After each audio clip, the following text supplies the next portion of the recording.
Moat on the volley, and the corner. What a start for West Bromwich Albion. Unbelievable! West Bromwich Albion have ruined his big day.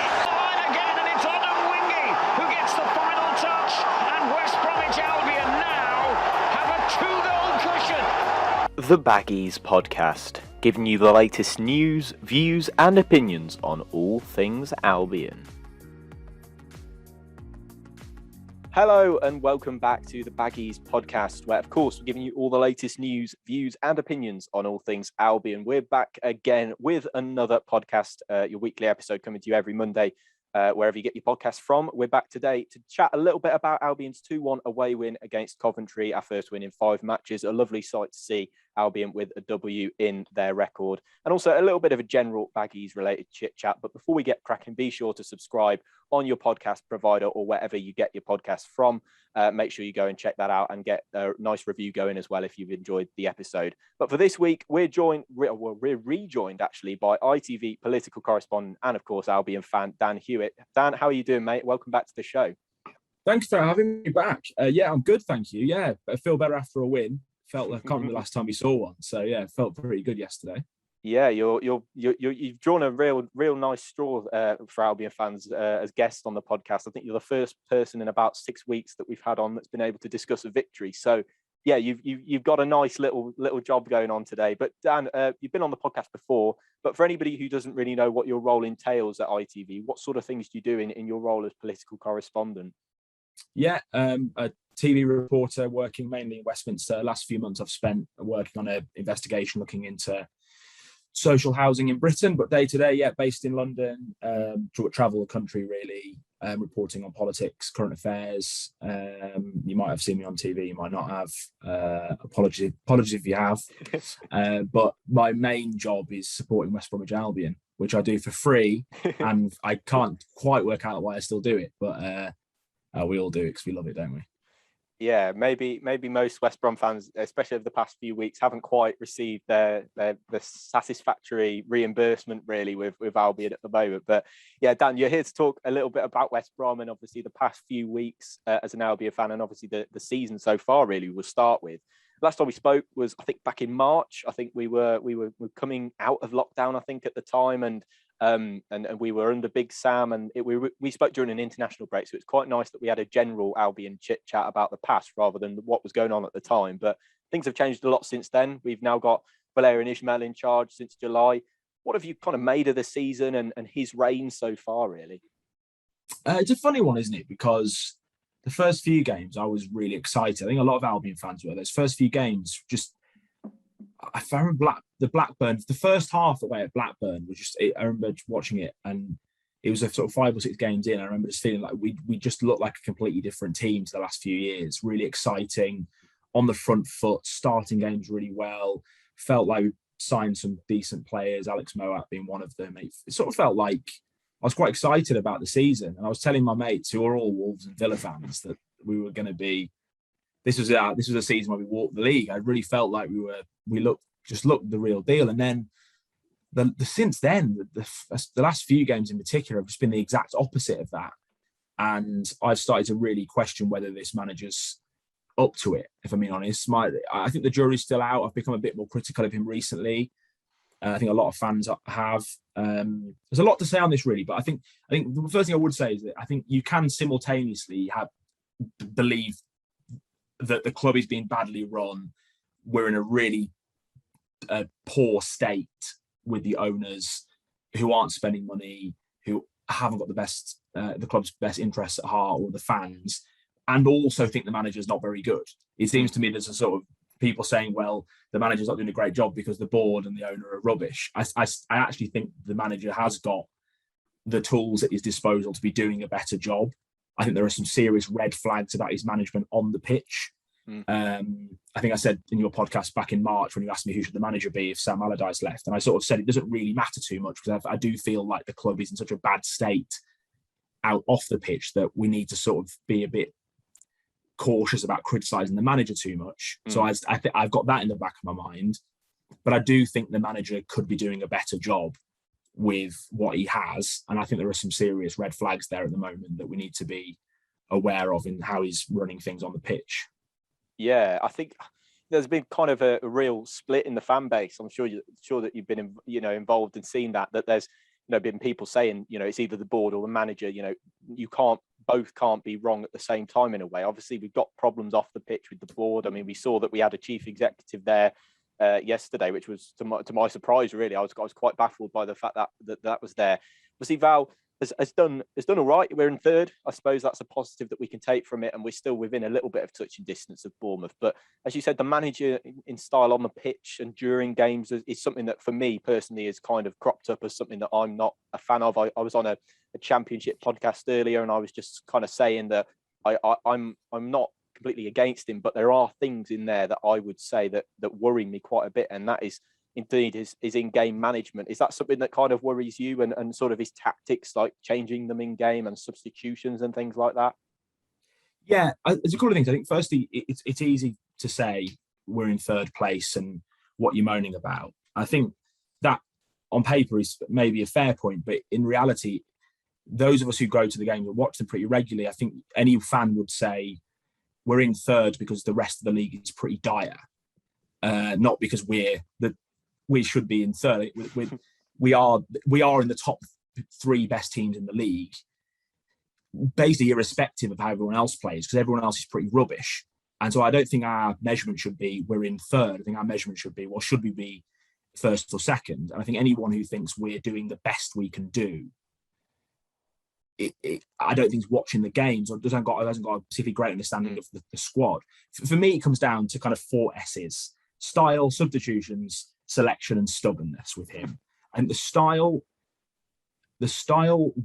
was working at the start, and then teams very quickly worked out that if you sit back, play a long ball, don't play out from the back, contain Albion, you'll have got a good chance of either beating them or taking a point from them. There was a turning point after 6 or 7 games where teams worked out how to play against us, and we haven't reacted to that at all. And I would say the win against Coventry, look, it's great to see them win again. Do I think, or do any Albionians really think we saw a change yesterday? I don't think so. I think what we saw was a real naivety from Coventry to try and play their normal attacking football against us. Because if you try and play like that against us, we will get chances, because we do that well. This team presses and closes down very well. If you sit back against us and get rid of the ball and don't dawdle on it, we really struggle to break you down. And the last few games, what you've seen is Ishmael being unable to change his style to adapt to other teams playing that way against us. Yesterday, he got a free pass because Coventry didn't change their style, and they walked straight into the inevitable, which was, if you play like that against us, we'll probably beat you. I think secondly, the substitutions have become a joke. They are a joke. The 60-minute change, bringing on Jordan Hugill every week, is laughable. I was at the away end of Huddersfield, and there was almost a countdown going on around me of the fans waiting for the 60-minute, and then he comes on. He has had almost no impact on any game. He's the kind of player that will get him the sack. There are certain managers who stick with certain players, and they keep sticking with them, and he's not rewarding these managers with his loyalty. The loyalty towards Hugill is bizarre.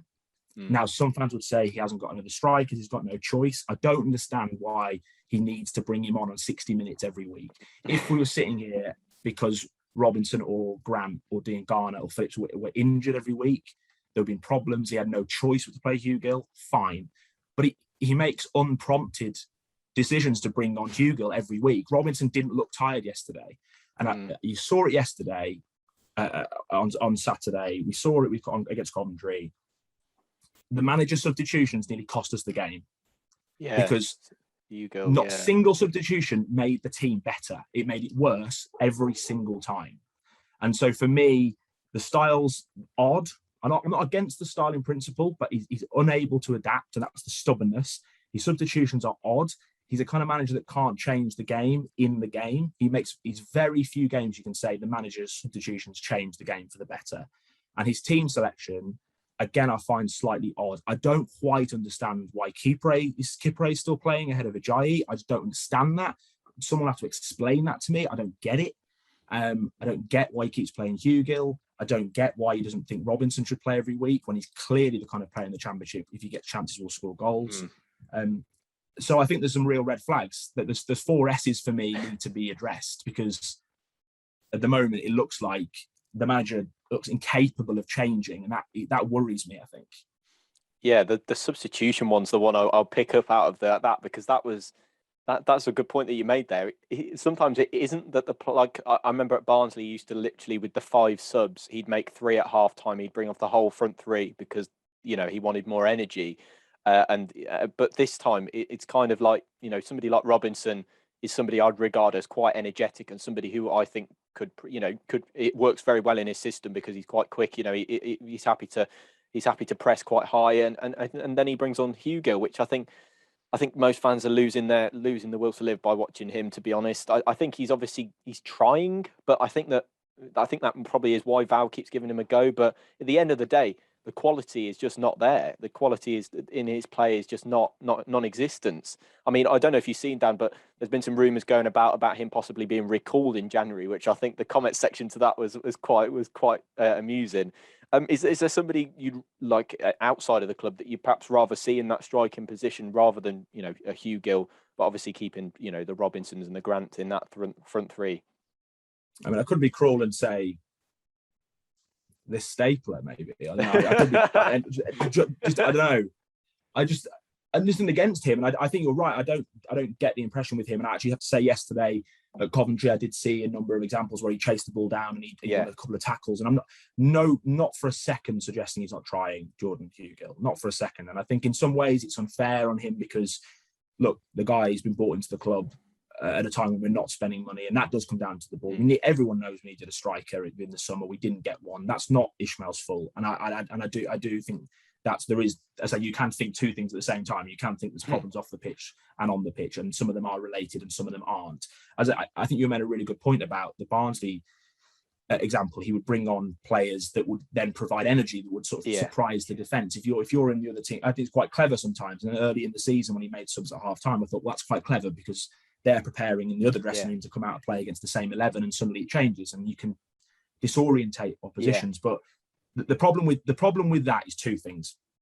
One, you're exactly right. Jordan Hugill does the opposite of bring energy. He isn't going to do anything, really. Let's be honest. He's not shown in the games he's been given he's going to make an impact on the game. In fact, if anything, his impact is negative. Again, nothing against him personally. I just don't think he's good enough. Secondly, it only works to bring on players early on in the second half to disorientate the opposition if they don't think it's coming. But against West Brom, you can say before the game, by the way, lads, at 60 minutes, he'll bring on Jordan Hugill. So let's prepare for that, because that's what's going to happen. And for me, it's the predictability of it, which is, I say, in the stand is a joke. It's comical. But as the opposition, you know exactly what to expect. So the element of surprise is not there with him. And I think in this league, it's a slog in this league.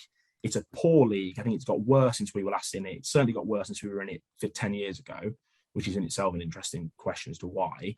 But in this league, you have to be prepared to grind results out, play differently. Some times you've got to go and get that horrible result away at Blackpool on a Tuesday night, and sometimes you've got to turn on the style at home.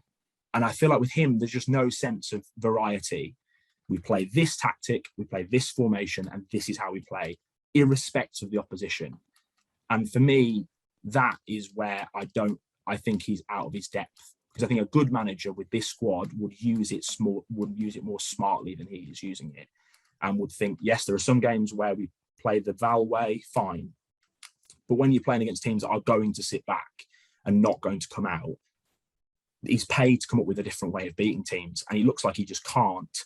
I think it's why we'll end up in the playoffs, and I think it's why potentially we can end up dropping out of the playoffs, and I genuinely think that might happen, because I think some of the players are starting to lose a bit of faith with it as well, and that's also worrying, I think. Yeah, I mean, he's kind of got this philosophy, and there's no other way around it, really. I think you said that about teams sitting back and playing the long ball, not playing out from the back, and that's how you really try and get under Albion's skin and at least get a point out of us. And I think that's when a manager should a good manager anyway, should adapt and should change something to ensure that those teams have got something different to think about. Because at the moment, we've seen it. I think I could probably count. I probably couldn't fit it on two hands the amount of teams that have done that same thing against us, and we haven't worked it out, and we've done the same thing against them. There isn't that surprise with us in those sorts of games. I mean, yesterday was quite nice because we watched an Albion that came out at the start of the season and, pressed teams high, won the ball back higher, played quite well, finished the chances that we needed them to, and came away with 3 points. But that is, as you said, it might just be that free pass for Val in terms of that game, because, a lot of Albion fans I've seen getting a bit carried away, thinking we're going to catch Bournemouth, Fulham now. But that game in itself, you said Coventry were very naive. And I said that earlier on that Championship podcast I was on. Coventry, I think Mark Rowan was very naive by playing out from the back really in that way and insisting on doing it, even though they'd lost the ball virtually every time they'd come out with it. And yeah, it just feels like that's luring us into a little bit of false sense of security, and possibly Val as well, because the next game, Reading will come, and I'm sure that they will play probably a similar way to the teams that have picked up, the points against us this season. And I feel like that game against Coventry may have just lured him into that false sense of security that he can do the same thing next week and it will work. Whereas I'm not quite sure that's the case. I agree. I think Coventry did everything. It was the playbook how not to play against us. And look, as a Coventry fan, you might say, look, that's the way we play, and it's been successful against other teams. And if Bartley's deflected shot goes in, it's 1-1, so it's a different game. But I think on the whole, Albion dominated the first half because Coventry just played straight into our hand. I think we learned more about Coventry yesterday than did us. I think, look, we're still going to win games against teams in this division playing Val's way, because we have got better players. I mean, but that for me, that's the problem. We've got better players than almost every team in the league. And so I don't buy into this argument that he wasn't given funds. The reason why we're struggling is because he wasn't given funds and backing in the summer. I think, yes, he wasn't given funds and backing in the summer, but other than Fulham and Bournemouth and maybe potentially Sheffield United, but apart from the top two, point to me another Championship club that spent 20 million quid this summer. Like, point to a Championship club in this division that've got a better squad than us. We're a third because we're better than all the teams below us. Whether we play Val's way or not. So it's not for me about saying, we're third and what we're complaining about. So, well, this is a poor division. Our squad is better than than everyone else. No one else is moaning about not spending money, because that's the division we're in. You haven't got loads of money to spend. You've got to try and work with what you've got.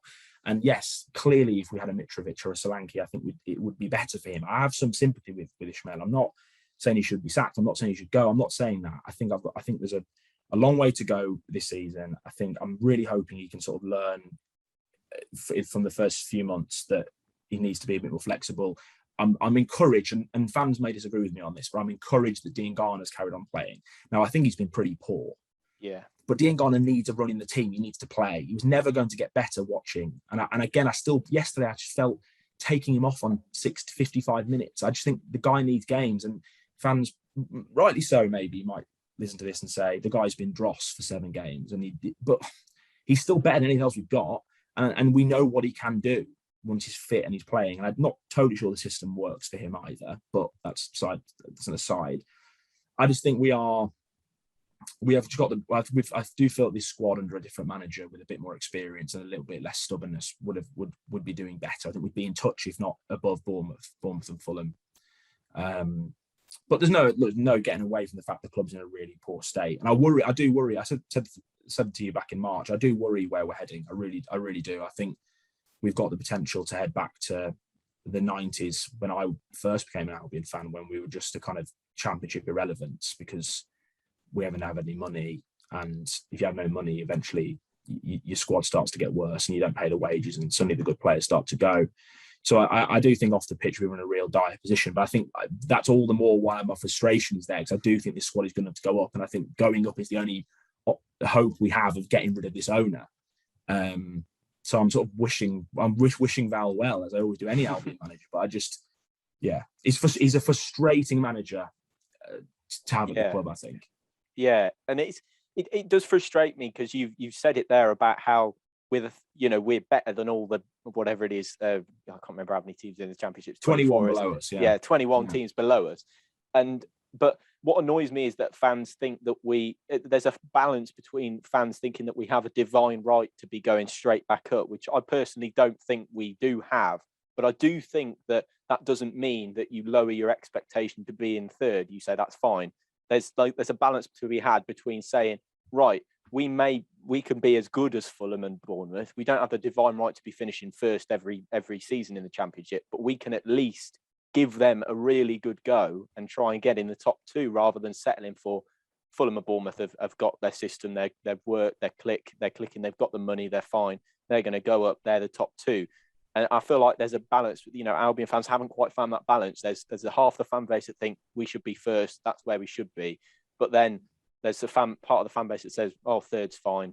That we're with the third best team in the league. And I think that we have to kind of find that balance where we should be aiming to be as up in that top two, rather than settling for that or thinking that we've got the divine right to be in there. I mean, I know that history means nothing in this division, and it doesn't really matter much, but I feel like we just need to have a bit more ambition about us in a way from part of the fan base, and then part of the fan base needs to sort of come off the pedestal and sort of meet the other side in the middle and say that we should be trying to match Fulham and Bournemouth and get in amongst them. Because you look at the sides in Bournemouth sides, is our squad any worse than theirs? Really, I think probably depth wise they're probably both those sides are probably better, but on the pitch and on the field, are they really that much better than what we've got out there? I wouldn't say it's a massive difference, certainly.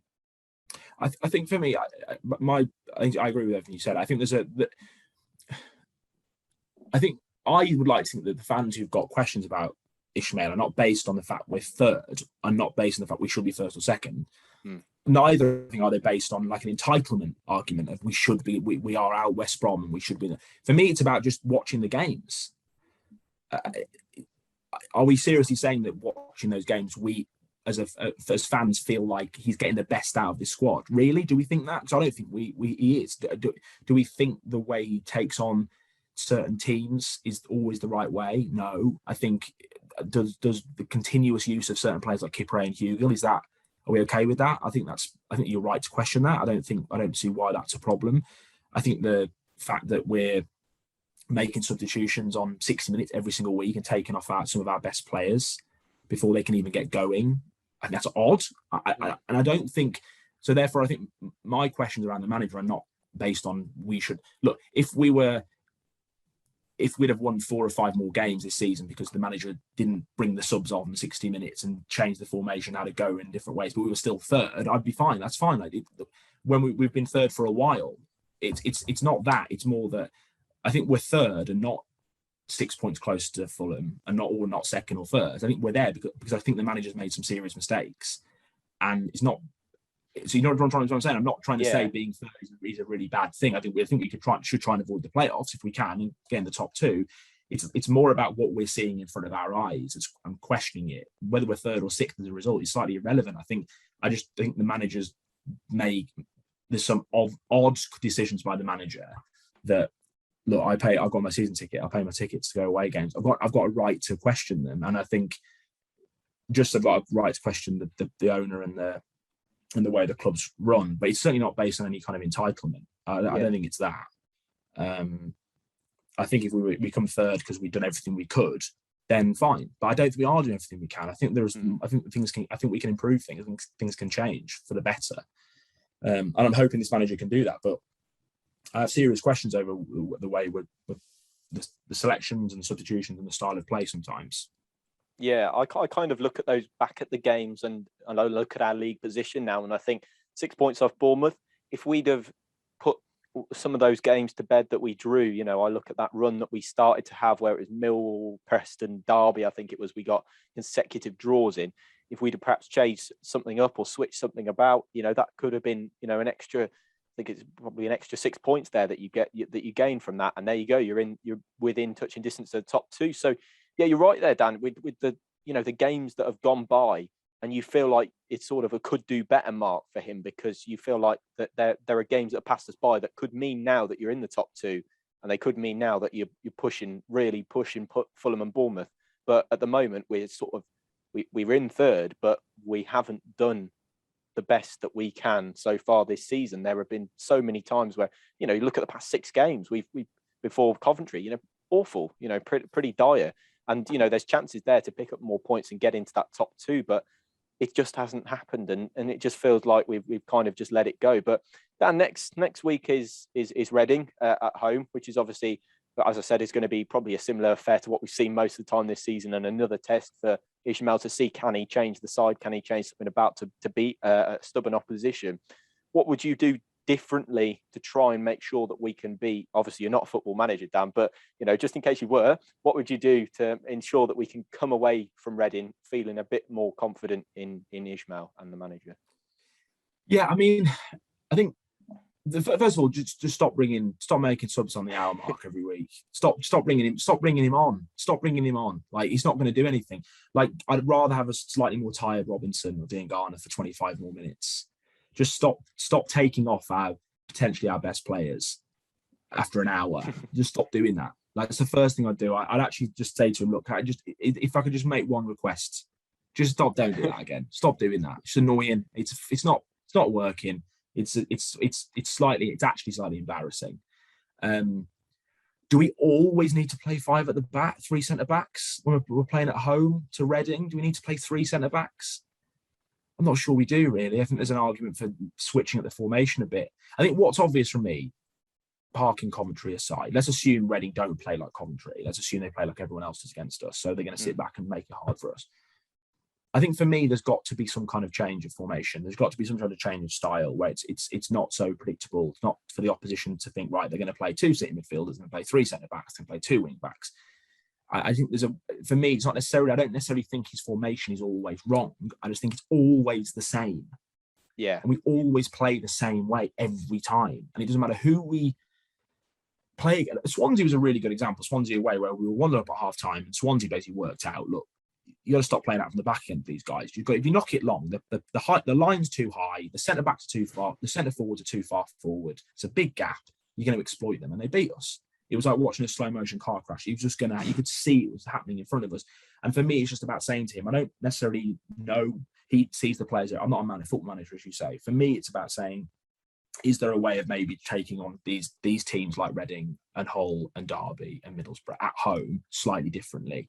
Because it just seems quite odd to me to play Fulham away, who are probably the best team in the league, with the players they have, exactly the same way that we play Reading at home.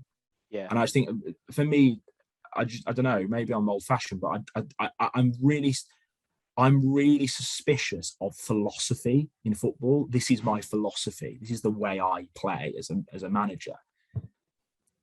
Alex Ferguson changed the team up all the time. He would play Park Ji-sung against Barcelona. He would go, who we playing? Right, they've got better players than us. Right, we're changing the way we play. And I think we need to start thinking like that a bit.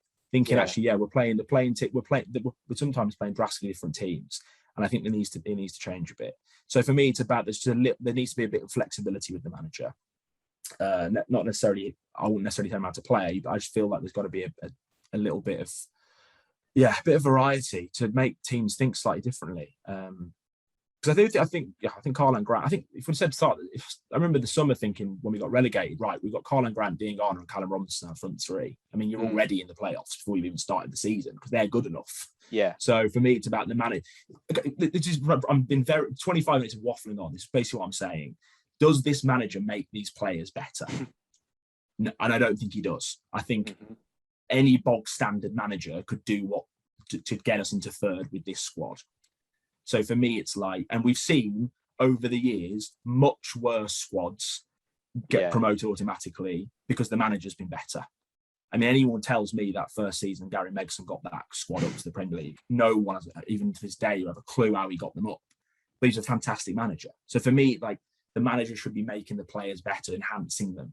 And I think that's not happening. And the squad, he should be enhancing the squad and taking us on further, not, well, the squad's about third, so we'll stay third. I think that for me, the manager needs to take us up a level. And I don't think this manager is. Yeah. That's fair. Yeah, I feel like he's not quite squeezing every last juice that he can out of the players in terms of ability. I feel like some of them are playing a little bit within themselves in a way. Dean Garner, I think, is one that I look at in that way. But Saturday's going to bring a bit of a selection headache, if there ever was one for Val. In the midfield, Taylor Gardner-Hickman, I think I'd be shocked if I didn't mention him this week on the podcast. He was really good yesterday against Coventry. Who do you start in midfield? Because I think Livermore and Malumbi, that means that they're back from their suspensions for this one. Who would you stick in the midfield? I think you'd be very harsh to drop Gardner-Hickman. I thought he was brilliant at Huddersfield, actually. When he played right back, I had a really good game at Huddersfield. I think he's a really talented player. I mean, I think it wouldn't do his confidence a great deal if you dropped him. I don't think Livermore's been particularly great this season. I'm a fan of Livermore. I think he's been great for us, but I wouldn't say he's not. It's not as if the two players you mentioned, Malumbi and Livermore, are so good that they have to play. It's not like Gardner-Hickman is, look, you play great, mate, but our best player's back. I think if it was Moat, I think it might be slightly different. You think, right, Moat's got to go back in. But for me, Moat's the best centre midfielder. And I actually think Gardner-Hickman was fantastic at Coventry. I think he played brilliantly. And he actually gave us an energy and a sort of the amount of running he did, and the sort of the pace in the middle that we've missed with Livermore. I like Malumbi, by the way. I think Malumbi's a decent player. But I'd stick the same. I think he's really talented, which means he'll leave for £3 in a few months, and then he'll be on loan to Huddersfield in 3 years, and we'll boo him. It's the inevitable West Brom youth policy of they leave too early for no money, and then 3 years later they end up somewhere lower than us. We'll wait for Villa to come to realise he's got a bit of potential and come and snap him up for next bit. Yeah. But Dan, my final question for you before we let you go. We've seen that Dwight Gale's linked back, and we've possibly got an interest in him. Would you take Dwight Gale back at Albion this season? Is Dwight Gale's become it's sort of every single transfer window since we let it go. So it's like us Albion fans just can't let it go. I mean, look, I love the guy to bits. He was incredible. I mean, the biggest disgrace to in the last few years has been the fact we had Jay Rodriguez and Dwight Gale up front, scored 50 goals between them. We didn't get promoted, and last season we had Charlie Austin and Robson Canoe, which managed to drag us over the line. Look, I don't know, because I think yes, obviously I'd take him back. Would he be the same striker as he was 2.5 years ago? He's barely played football since he left us. Yeah. It's a real waste the way he's just sat there at Newcastle. But yeah, it would be wrong of you not to ask the question that every West Brom fan asks themselves every transfer window: should we get Dwight Gale back? The answer is, of course. That's the Christmas present we're all asking for. But will it happen? Probably not. And if it does happen, he's a very different footballer, I think, probably to the one we had a couple of years ago, considering he's 30 something now and hasn't played football for a couple of years. So we need a striker, whatever happens. Because the one thing, Val, I do sympathise with him, is that we haven't got a Mitrovic or a Solanke that kind of gets you out of games. What was the game of the week? Was it when Hugh Gill missed that absolute sitter in the last second? Forest. Oh. Yeah, Forest. I mean, you have a half-decent striker and you win the game. And you can probably point to a few games this season, actually, irrespective of the manager, where you have a decent striker and you probably pick up 6-7 more points. So we certainly need one. But yeah, Dwight Gale. Merry Christmas. Merry Christmas, everyone. Yeah, he's watching him on the bench for Newcastle and watching him just not get in the side is like walking past a dog shelter and seeing a little puppy in the window or something. It's just horrible, because cruel. Yeah, you just feel cruel because he's just seems like such a waste. But Dan, a massive thank you for joining me this week on the Baggies podcast. A real pleasure to have you on, and hopefully we'll see you back on the news very soon, and people can see you on there when you're next on. But Dan, a massive thank you for coming on. It's been an absolute pleasure to have you on again. Thanks for having me back on. Appreciate it. No worries. And a massive thank you to you, listener, for listening to the Baggies podcast this week. Be sure to subscribe, follow, drop us a nice review. Anything you can do to support the podcast, we really appreciate it. Check Dan out on Twitter. There'll be a link in the description. And make sure you subscribe. And I'll see you in the next episode. Goodbye.